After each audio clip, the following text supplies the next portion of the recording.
Welcome. You're listening to episode 40 of Paws and Play, the Preventive Vet podcast.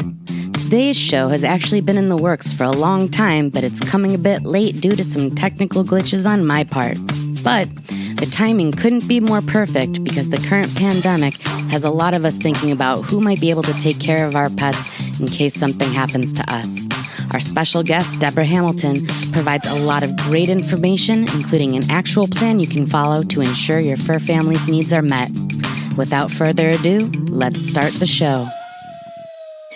Welcome back to another episode of Paws and Play with Dr. J. I am your co-host, Mia, and we don't even have Dr. J with us today, but we do have Preventive Vet's very own certified dog trainer and behavior consultant, Kathy Madsen. How are you doing today? I'm great. How are you, Mia? I'm doing wonderfully because we also have a very special guest, Debra Hamilton from Hamilton Law and Mediation. Welcome.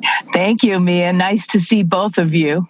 And lovely to see you as well. And we're going to be talking about a really important topic that I don't know if everybody is as morbid as I am, but I think about it pretty regularly. And that is end-of-life planning, not for your pet, which is a whole other thing, but for humans, in the case something happens to you, how we can best prepare our pets to live as well as they can after we're gone. So, Debra, I would love to know how you got started in this. Well, it's interesting, Mia. So it's really not as morbid as you think because, quite frankly, your pets are depending on you to take the time to make a plan for them if something happens to you long-term or short-term. And I found that out in 2013 when I broke my ankle and had 9 dogs.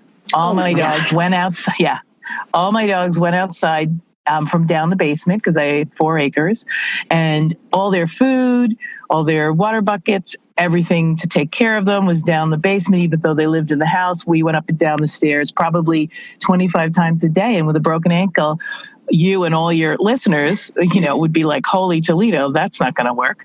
And I realized I did not have a plan in place when I called the 2 people, which we all do. I'm sure you and Kathy have done it over a glass of wine. Mia, you'll take care of my dogs if something happens to me, right? Yeah, Kathy, but you'll take care of my dogs or cats if something happens to me. Oh, absolutely, Mia. So when I called my Kathy or Mia, one had just broken her arm. Oh, no. And the other... what's up with you and your friends? I know, right? And the other was renovating her kennel, so there was no room at the inn. And I had 9 dogs. And my husband said to me, I'm taking care of you. I'm not taking care of the dogs. And so I realized while I sat on my back with a broken ankle for 8 weeks, I needed to make a plan that other people could use to navigate the journey their pet takes when they can't care for it. We all don't want to think about that, but it's not about dying. The program I built is called MAAP Plan, Navigating the Journey Your Pet Takes when you can't care for it. At the beginning, it was I'm Not Dead Yet, which was very catchy, but really didn't point out what I was talking about, so I changed it. But if you put all your plans in a will, you better make sure you're going to die. Because if you don't, those plans don't come to fruition. Mm-hmm. So right. I'm so glad you invited me here today because I can, tease out why it is you want to have something outside your will and why it is you want to have something inside your will.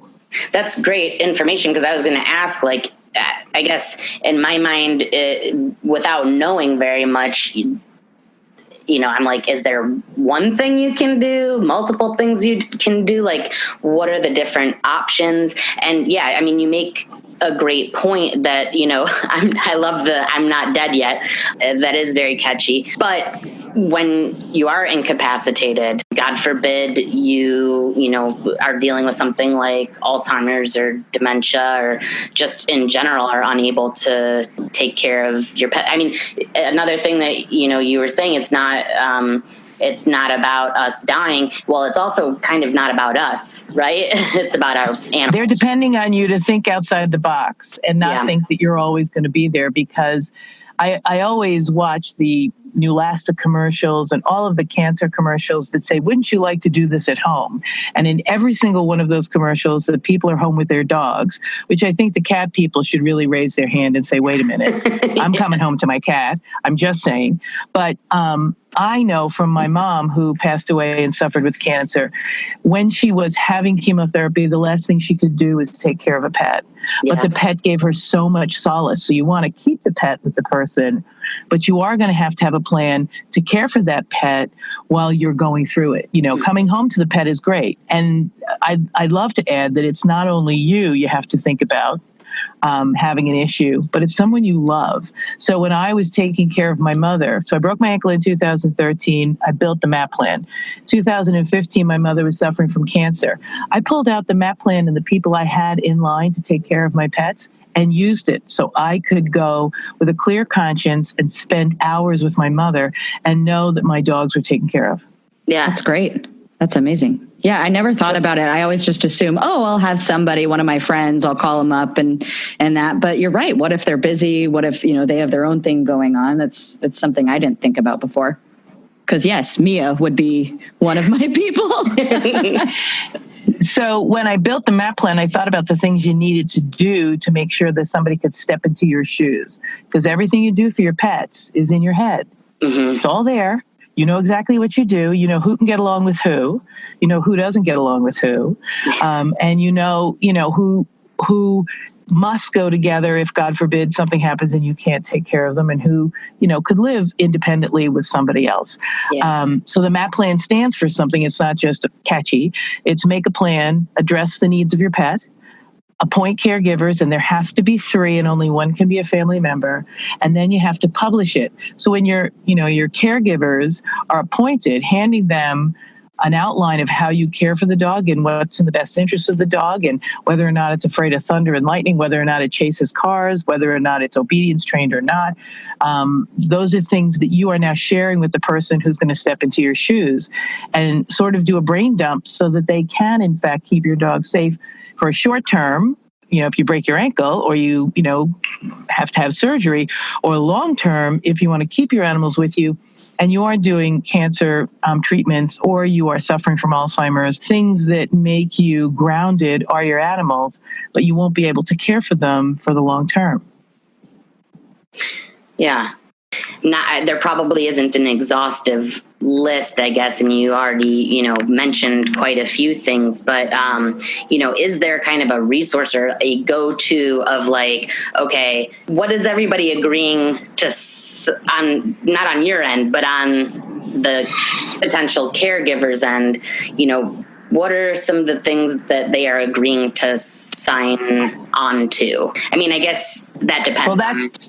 It depends on what it is you need them to do. So when you address the needs of the pet, you hand them that. So Kathy makes an outline of how to take care of her dog. She hands it to you and you say, okay, I can do all of this, or I'm so glad I have all of this. And then you take on the plan that she has. I mean, some people, if their dog has bone cancer, will opt to have the leg cut off. Some people won't. You need to leave that so that your plans are taken care of if something happens to you. You need to make sure you alert them to the things you want to do. And the only way you can do that is by writing it down and by publishing it, and not just with the caregivers, because you have to have redundancy. Mia might say she's going to take care of your dogs, Kathy, the way, you want to, but she may, start to cut corners, or she might not do it. And so there are 2 or 3 other people who know what you wanted to have done with your pets and can say, Mia, are you overwhelmed? Can I help you? Is there something we can do? Because you want to make sure that you don't burden the person who's taking your pets, and that there is always someone there who can make your pets really safe and well cared for. So that's why the MAAP plan is this document outside your trust and estate, because you absolutely want to have a plan that's fungible, which means that you can change it anytime you want. When the dogs change, the cats change, the horses change, the parrots change. And any of your listeners who have horses or parrots, if they don't have one of these plans made, shame on them, because those animals are likely going to outlive them.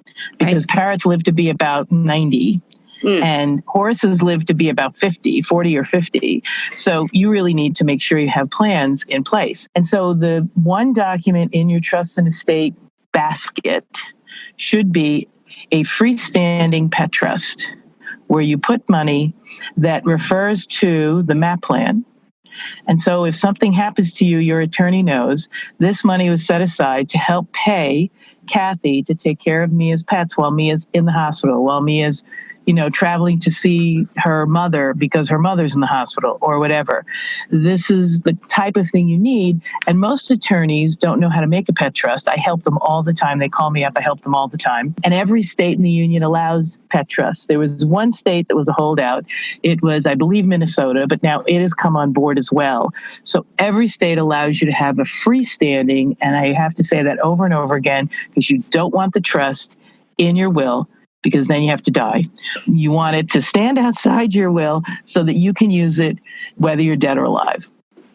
And as far as like the plan, the MAAP plan that you create and then publish, is that a legally binding document then if it's been published and agreed upon?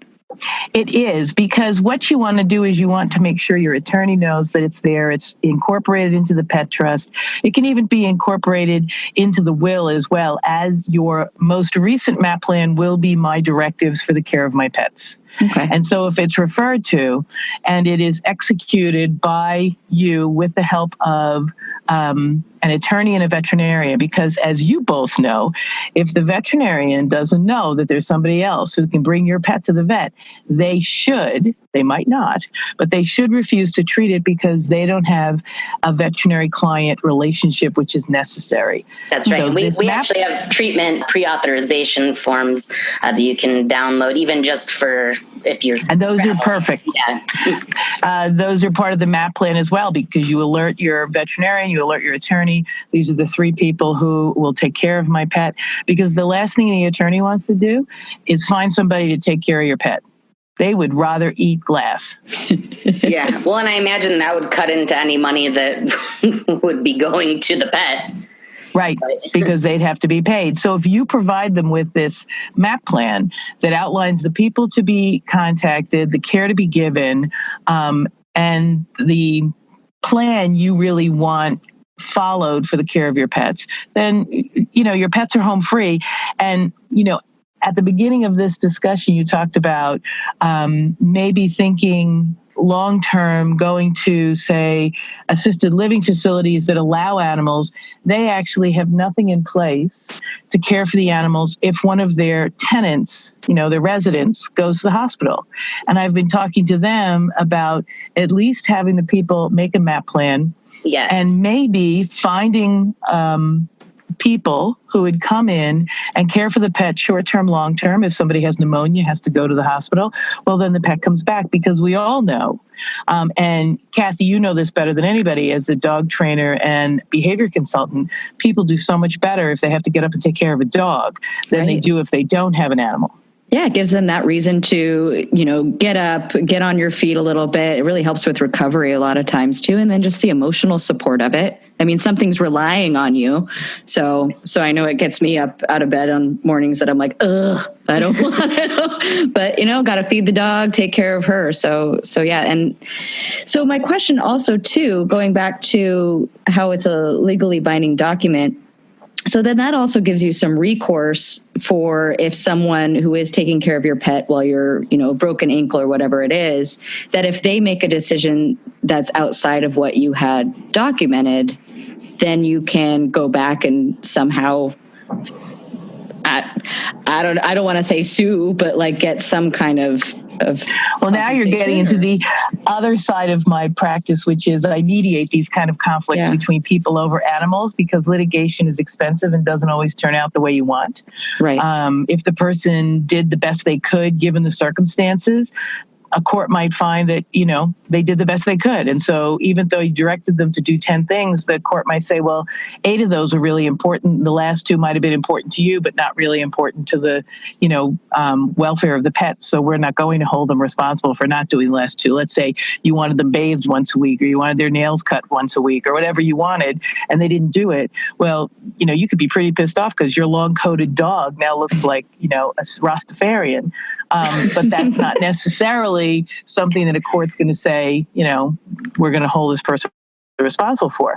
So that brings in a conversation that helps you understand how the person did the best they could. And also, when I make the MAAP plan, people put incredibly ridiculous terms as the plan they make and addressing the needs of the pets. And I always say to them, okay, what are the 4 most important pieces of this? Right. And then we talk to the caregiver about the 4 most important pieces. And so far, knock on wood, I haven't had any caregiver who didn't provide the things that were most important to make the pet happy. The pet is never going to be as happy with a caregiver as they are with their owner. But they'll do the best they can. And that's what you want. You want to have someone who understands the dog, who knows their idiosyncrasies, and can really keep the dog in a happy state. That's what you want. So to answer your questions, you can always sue someone for failure to follow, the MAAP plan directives. Hopefully you would build in, and I always do for my MAAP plans, you would build in how to resolve conflicts that might arise without going to litigation. Because first of all, these are your friends who are taking care of your pet. Yeah. So you want to keep friendships around, especially if it's a short-term care of your pet. And really, they're doing the best work they can. And just having a conversation can sometimes clear things up that, well, I was going to do that, but this is why I didn't. And you go, I didn't even think of that. So it really provides that perspective and perception that keeps friendships alive. Yeah. Great points. It would seem to me that, outside of really step by step, it kind of sounds like when I go out of town and I am leaving my stapled bunch of papers that outline Marshall and Mazel, and now we've got a new dog, Mabel, there. You got that M thing going pretty well, Mia. Well, Mia, my wife is Megan. We're the house of So, outlining exactly, what their daily routine is and how to, do this and that. That the setup of picking 3 people almost seems small to me because I'm a worrywart. So I'm like, I might need to have a whole cadre of people that are in line to take place or, take the place, because everybody's situation, it's so easy for it to change, like housing situations, the amount of room that, people have in their homes. Cause if they're animal people, it's likely that they might be adding more animals to, like we just did. And, we actually just adopted a senior pug, whose parent had died or human had died. And, knowing more of her, quirks and everything probably would have been more helpful ahead of time. I know that was not something that was handed over to and wouldn't have that been wonderful had you known that, she's afraid of this or she doesn't like that, it gives her diarrhea or whatever? Wouldn't that have been a great piece of paper? And to answer your question, you don't want to get too unwieldy. Yeah. But you can give, you can leave 3 people and then leave 3 alternates for each person and then leave 3 alternates for the alternates. You can do anything you want. Just provide them with a copy of the plan that you have, address the needs of the pet. Let everyone know who they are, because the most important piece is to enable Kathy to know the person who would take her place if she couldn't take care of the dog. It's always really key to do that. And for the pets, it really makes a big difference that their owners understand that this is relatively painless to do and is so impactful for the next person who gets your pet. Whether you know them or not, you would have loved it. And you didn't know who the person was who passed and left the senior pug behind. Well, it'll make the transition behaviorally so much easier for everybody. I mean, with Mia's new dog, knowing some of those behavior issues. Kathy's had to come over and help. Yes, but she's adorable. We love her. But just knowing hey, she's never been around other dogs, but we have no other idea of what that history is like. But if we'd known, okay, she gets very guardy over her resources, whether it's treat time or food time, knowing that ahead of time sets everyone up for success. So it would be so nice. And then that person can, hook up with a trainer like me and say, this is what we're going to introduce into our household. And how do we do this the best way so everyone is less stressed? And successful. You're going into this hoping for success. Yeah. So if you have all the playing cards that you need, you can win the game more easily. It's not like you're going to give up if the dog provides you with something you weren't told about. But and also owners who have single dogs don't know sometimes that they're not good with other dogs, or they might identify. And Kathy, you can say this. You can, reiterate this possibly. Sometimes pet owners don't see that their pets have idiosyncrasies. Right. Oh, so true. They just think it's normal behavior, and you're like, yeah, for your home. Yes, exactly. So, letting people know that they guard food, or that they, have to have the door closed or they'll go through it. Sometimes, the idiosyncrasies would be great to know, like don't leave the front door open because they could go through it. Garbage is a free-for-all. Those would all be things that, had you known, you could have easily adapted, like put the garbage in the closet, or, put a baby gate up so they can't go to the front door when someone comes. Yeah. Right. Or like if the dog's only ever lived in the city and all of a sudden they're in a home that has a huge yard and they've never been off leash in a yard, just introducing them the right way or keeping them on leash just for the safety of the dog, because they're going to be like, woo, adventure. Absolutely. Yeah, come when you're called might be an option. Yeah, and if you have a fence that backs up to a neighbor's who also might have a dog, and you don't know if your dog is going to be reactive, maybe go out there with them on a leash as well, because otherwise you might get bitten when you try to take them away. Not like you know anything about that, Mia. Don't know anything about it, no. And with that little now flashback in my Mabel memories, you'll all be happy, hopefully, to know that she has calmed down quite a bit. But we're going to take a pause and be back with your podcast episode after this message. Kathy here, certified dog trainer with Preventive Vet. I wanted to take a quick moment to personally invite you to our free monthly virtual Yappy Hour. I'd love to have you join me and other dog owners to chat about different dog training and behavior issues. These hour-long Yappy Hours feature a different topic each month and give you a chance to ask me any burning dog training questions you might have.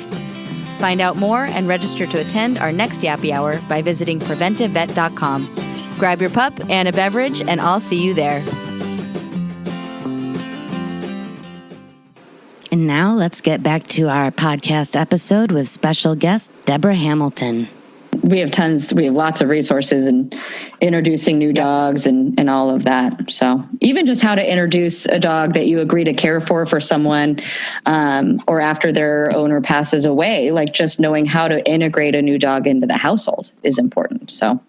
Yeah. And all things that you can, start doing before anything is preventive. That's what it's called. Preventive stuff. Well, I call it proactive as well, because you want to be proactive before it happens, make a plan. And when you put money together, I often give lunch and learns to trust and estate attorneys who know nothing about this. And all they want to know is how much I should put in the plan. And I'm like, well, most of the time people are transitioning their dogs to someone they know or love.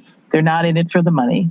And so placing enough money in it to transition the dog, $1,000, $2,000, is enough. And your attorney can always add more to the pet trust. I'm glad you brought that up, because I was definitely curious about that. And if you're over 65, you might want to make sure the pet trust is irrevocable. And you might ask, why would you do that? I'd want that money back if I decide when I'm 70 not to have a dog. Well, you leave it to something that's near and dear to your heart. Whatever group that you want to support, you leave it to that group, not to the caregiver, because it'll be either the longest lived or shortest lived pet in the world. You leave it to a group. All my money goes to the Irish Setter Club America Health Foundation, because I have Irish setters. But what you want to do is you want to make sure that the money transitions the dogs, because it's not about paying all their bills for their life. That can come if, God forbid, you die. But if you're just watching the dogs or transitioning the dogs, people are taking these dogs on because they love you, they're supporting you, they want to help you. And if those aren't the people you're finding to take care of your dogs, if you work with a group that does it for a living, then that's a whole different conversation. Happy to have it with whoever wants to talk about it. But if it's your friends, really, they're not in it for the money. And if they are, find another friend. Yes. Good call. That's awesome. I'm just wondering, because you've mentioned a couple of different things, like the will and like the Pet trust. Pet trust. I guess, are there other options as well? Sure. You can go on. All of them can be, you use the MAAP program with all of them. So a lot of people may have adopted their dog from a rescue that retains a right to get the dog back if you pass away. Well, you'll have to work through that as well. You'll have to talk to the rescue about, Mia is my next door neighbor. She loves my dog, and I would like her to take my dog. And the rescue might say, well, fine, but we want to know who Mia is, and we want to talk to her, and that's great. Alerting people to the plan you have is always a conflict avoider as opposed to a conflict creator. And so if you read your rescue contract, see what the rescue says about placing the animal you've rescued going forward. If you co-own a dog, you really need to ask the co-owner if, in fact, there's someone who loves the dog, knows the dog, if the dog can then go to them. And a lot of the co-owners will say, absolutely, because we have finite space as well. But we'd like to get into a contract with them that's the same as yours, that if they can't keep the dog, it comes back to me. It's all about being proactive, talking about everything to the people who are going to care for your pets, educating your attorney because they don't have any idea about this at all. I was the keynote speaker at the International Boarding and Pet Sitting Conference last year, and they are the people who will be bombarded if, in fact, something happens. So I tell them to always tell their client pet owners, I will be one of your caregivers, but I can't be the only one. Because I really need to be able, if there's a disaster, I can't take 40 dogs. Right. So there's always something you have to think about. So the first thing you want to think about is talking to a trust and estate attorney about making a will, because that's your pet family and your human family. When you talk to them, talk about a pet trust outside the will. It has to be freestanding.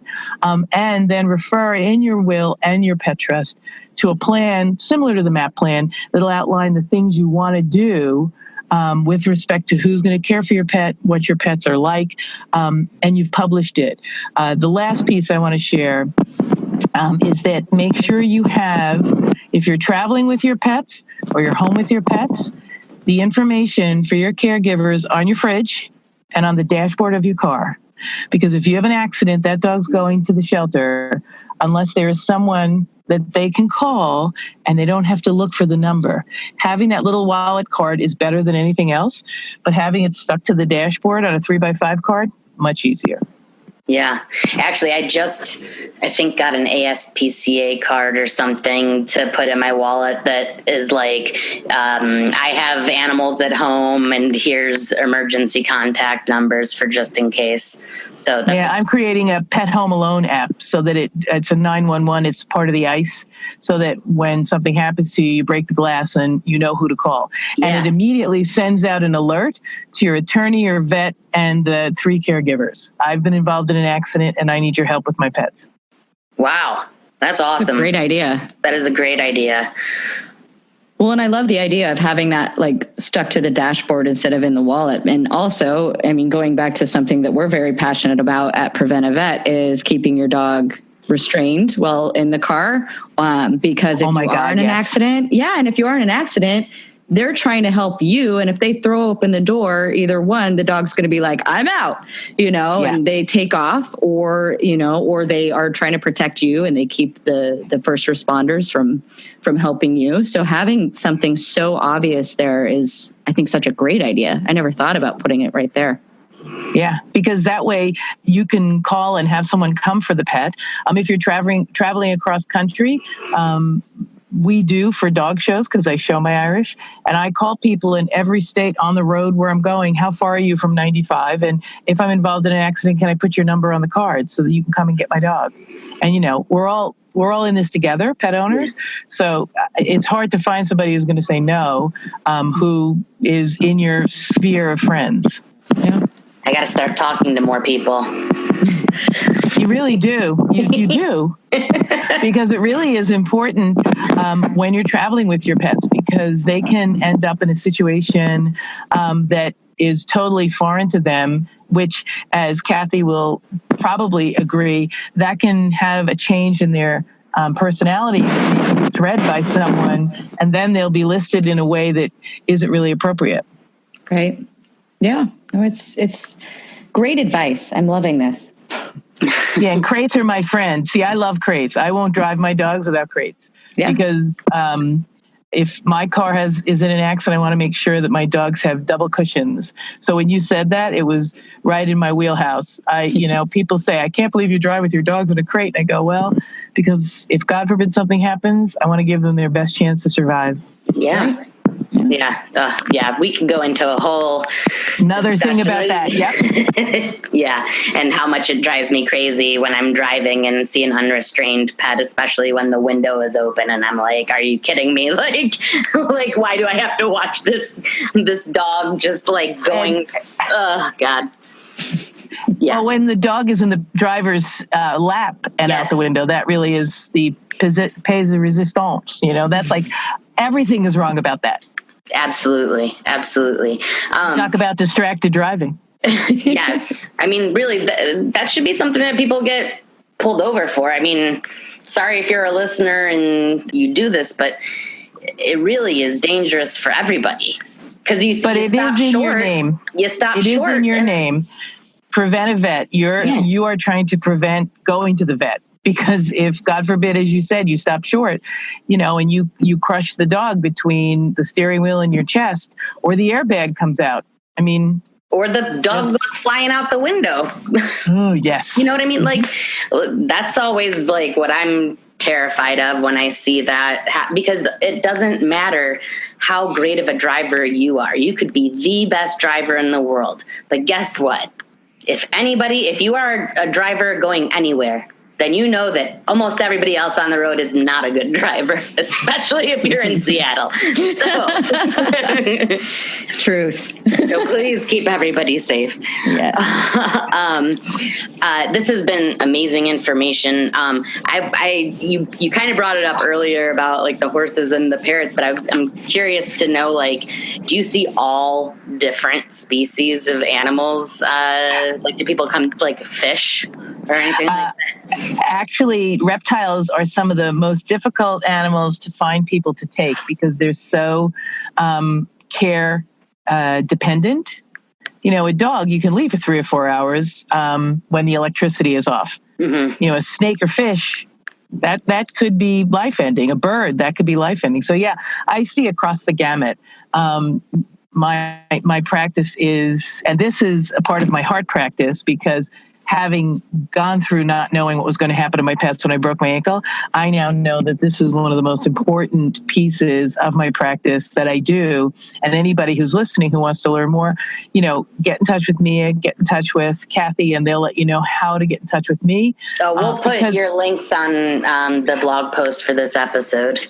Yeah. Because it really is important to it's scary, I know, and we all don't want to talk about our mortality, but if we truly love our pets, which we all do, beyond, to the moon and back, I always say, they're depending on us to take the time to not just think Kathy and Mia will take care of my pets, but really ask them, give them a roadmap, and then give them some compensation so they can transition your dog from New York to Seattle.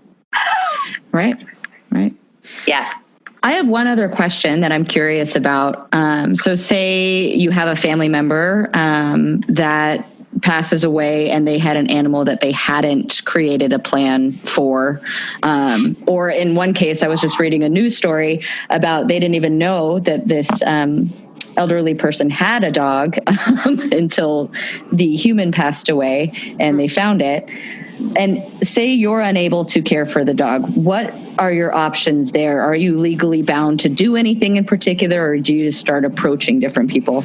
No, you can start approaching different people. There are various rescues who have long-term, short-term care that you can pay for. Maybe the person puts something in their will that leaves money to the person who takes the pet. My first case was where a family promised their mother that they'd take the pet. She passed away, and then they dropped it off at a shelter, a high-kill shelter, in hope that it would be killed so they could get the money back in the estate. But that didn't happen. It was actually adopted by an older couple, and so they got the money. But what you want, right. But what you want to do is if you have a family member who has a pet, or you don't even know the family member has a pet, go to the local dog catcher, go to the local SPCA, and see what they have in place. Also, if it's a purebred dog, you can call the AKC, get the number for the national club for that purebred dog, be it an Irish setter, a long-haired dachshund, a pug. And every single one of the purebred dog clubs have a rescue that you can place the dog with, and they will find someone like Mia who loves pugs to place that dog with. Yeah, well, and I just found out about final fosters. So if you haven't, because elderly, that's part of why we rescued Mabel, although she wasn't in a final foster, obviously.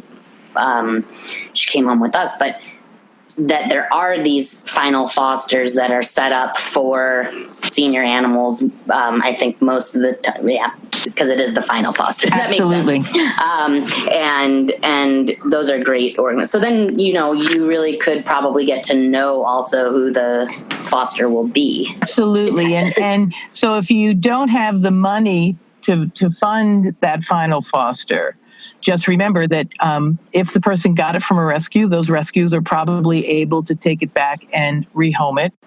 Or, as I said, if it's a purebred dog, even if it isn't from a breeder, but rather from someplace online, the national clubs will point you the direction to one of their rescues, and they foster, evaluate, and then place your dog. That's great information. It is great information, Mia. Well, and you had mentioned something that I had brought up, and I'm not sure that it was actually during this. It might have been before we started recording, but about going into the nursing homes and because I would like to eventually set something up myself where there was some kind of a crossover of care between the elderly and their animals, setting something up to be there through the transition. But Debra, you had mentioned something about Texas A&M kind of already having a program that's similar to that. And I Absolutely. haven't done research, so this is wonderful to hear about. Texas A&M has a program. It's incredibly expensive. However, it will take the dog you list, if something happens to you, and let it live out its life in a beautiful home taken care of by the veterinary students of Texas A&M. North Shore Animal League also has, for much less money, a program where if you leave them a certain stipend, I think the last time I looked it was $5,000, they will take your dog, they will either keep it and foster it at the North Shore Animal League, or they will find a home and an appropriate home for it. So there are groups out there. There are many more that I can help people find in their area that are final foster groups, or if in the case of assisted living, that would help these people who have pets, who keep them alive and get them up in the morning, take care of their pets when they might have pneumonia or have broken something, a bone or something. Those people would then be the transition people to these next groups, or maybe they are the people who take the pet because if in fact I want to keep my little, poodle, my little miniature poodle, but I can't walk it because I'm not allowed really to go out and walk alone. Having someone come into an assisted living or independent living facility to take the dog out, take it for a long walk, bring it back, will be immeasurably helpful if in fact something happens to you. But that again goes to making a plan that includes the caregiver, the daily caregiver, and then the long-term caregiver. And then is there, is this MAAP plan, which I now I want to go do for my dogs. Just Google it, just do a YouTube and you'll see me talk about it for like 30 minutes. I've done so many different programs. Yeah. Awesome. Well, okay. I'll include that into the YouTube video and everything in the blog post for this episode as well. Perfect. Super. I want more people to find that. Yeah, and I'll link to your website, Debra, and everything. That's wonderful. Thank you, because it just is. It's just that people are reticent. I have to tell you, I've spoken at a number of purebred dog clubs, and 80 to 90 people come to my talks, and none of them take the next step. If they do, they might buy the do-it-yourself one that's on my website. But, making sure that you know that we're in this all together. We're all pet owners. We all don't think about making a plan because we're going to live forever. We're never going to hurt ourselves. And so, we all are deluded. I love everyone, but I'm as deluded as you are. And the only reason I made this plan was because when I realized I was deluded, I decided I'd help others afflicted the same way to make sure they had a plan. Yeah, that's great. I mean, that's usually like the best product or the best way to invent something, right? When it's necessary for yourself. Necessity is the mother of invention. That's right. Awesome. Well, thank you so much for all of your great information. We can't wait to have you back on another show. Well, thank you so much. It's been a pleasure, and love working with you and Kathy, and hope to chat again about several things that make everybody's life easier with their pets and preventative, because you always want to be out there and be proactive, not reactive. Yes. Exactly. Yes. Exactly. Awesome. Thanks again. And thank you all for listening. We'll be back with another Pause and Play with Dr. J podcast soon. Thanks for listening. If you've got a question for Kathy that you'd like answered on one of our podcasts, send her an email at training@preventivevet.com. If you'd like to hear about our upcoming Yappy Hours, head to our website, preventivevet.com, to sign up for alerts or get notified when you sign up for the Pause and Play newsletter. If you're enjoying the podcast, we'd really appreciate your rating and review so that other pet lovers can find us. Thanks again for listening, and we'll be back with another Pause and Play podcast soon.